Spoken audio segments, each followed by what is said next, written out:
الذين كفروا سواء عليهم أنذرتهم أم لم تنذرهم لا يؤمنون ختم الله على قلوبهم وعلى سمعهم وعلى أبصارهم غشاوة ولهم عذاب عظيم.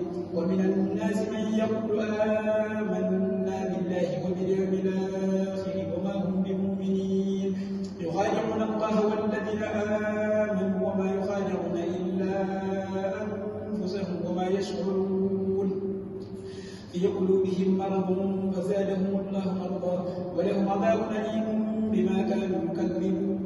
وإذا قيل لهم لا تفسدوا في الأرض قالوا إنما نحن مصلحون ألا إنهم مفسدون ولكن لا يشعرون.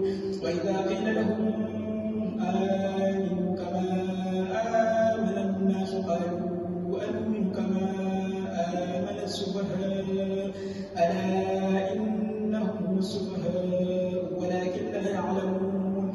وإذا لقوا الذين آمنوا قالوا آمنا وإذا خلوا إلى شياطينهم قالوا إنا معكم إنما نحن مستهزئون الله يستهزئ بهم ويمدهم في طغيانهم يعمهون.